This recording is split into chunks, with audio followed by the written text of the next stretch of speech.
Jane Eyre, a novel by Charlotte Bronte. Summary narrated by Amidris Khan. Phone and WhatsApp for contact is 0092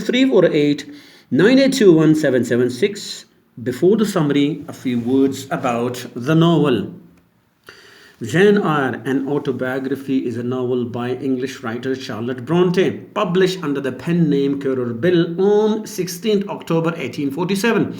Jane Eyre follows the experiences of its eponymous heroine, including her growth to adulthood and her love for Mr. Rochester, the brooding master of Thornsfield Hall. The novel revolutionized prose fiction by being the first to focus on its protagonist's moral and spiritual development through an intimate first person narrative where actions and events are colored by a psychological intensity. Charlotte Bronte has been called the first historian of the private consciousness and the literary ancestor of writers like Proust and Joyce. The book contains elements of social criticism with a strong sense of Christian morality at its core and is considered by many to be ahead of its time because of Jane's individualistic character and how the novel approaches the topics of class, sexuality, religion, and feminism. We come back to the summary. Here it goes. Jane Eyre is a young orphan being raised by Mrs. Reed. Her cruel, wealthy aunt, a servant named Bessie, provides Jane with some of the few kindnesses she receives, telling her stories and singing songs to her. One day, as punishment for fighting with her bullying cousin John Reed, Jane's aunt imprisons Jane in the Red Room. The Red Room is in which Jane's uncle Reed died. While locked in, Jane, believing that she sees her uncle's ghost, screams and faints. She wakes to find herself in the care of Bessie and the kindly apothecary Mr. Lloyd, who suggests to Mrs. Reed that Jane be sent away to school. To Jane's delight, Mrs. Reed concurs. Once at Lowood School, Jane finds that her life is far from idyllic. The school's headmaster is Mr. Brocklehurst, a cruel, hypocritical, and abusive man. Brocklehurst preaches a doctrine of poverty and privation to his students while using the school's fund to provide a wealthy and opulent lifestyle for his own family. At Lowood, Jane befriends a young girl named Helen Burns, whose strong martyr-like attitude towards the school's miseries is both helpful and displeasing to Jane. A massive typhus epidemic sweeps Lowood and Helen dies of consumption. The epidemic also results in the departure of Mr. Brocklehurst by attracting attention to the insalubrious condition at Lowood. After a group of more sympathetic gentlemen takes Brocklehurst's place, Jane's life improves dramatically. She spends 8 more years at Lowood, 6 as a student and 2 as a teacher. After teaching for 2 years, Jane yearns for new experiences. She accepts a governess position at a manor called Thornsfield, where she teaches a lively French girl named Adele.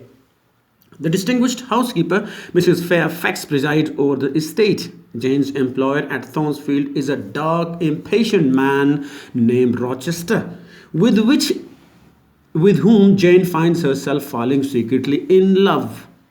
She saves Rochester from a fire one night, which he claims was started by a drunken servant named Grace Poole. But because Grace Poole continues to work at Thornsfield, Jane concludes that she has not been told the entire story. Jane sinks into despondency when Rochester brings home a beautiful but vicious woman named Blanche Ingram.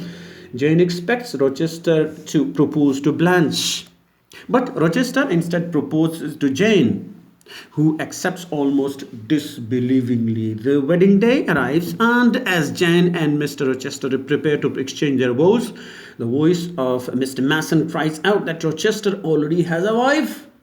Mason introduces himself as the brother of that wife, a woman named Bertha.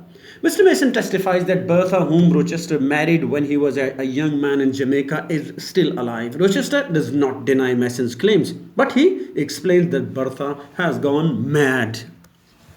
He takes the wedding party back to Thornsfield, where they witness the insane Bertha Mason scurrying around on all fours and growling like an animal.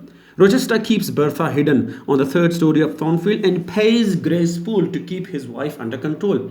Bertha was the real cause of the mysterious fire earlier in the story. Knowing that it is impossible for her to be with Rochester, Jane flees Thornsfield. Penniless and hungry, Jane is forced to sleep outdoor and begs for food. At last, three siblings who live in a manor alternatively called Marsh End and Moose House takes her in. Their names are Mary Diana and St. John, pronounced as St. John Rivers, and Jane quickly becomes friends with them. St. John is a clergyman and he finds Jane a job teaching at a charity school in Morton. He surprises her one day by declaring that her uncle John Eyre has died and left her a large fortune, £20,000. When Jane asks how he received this news, he shocks her further by declaring that her uncle was also his uncle. Jane and the Riverses are cousins.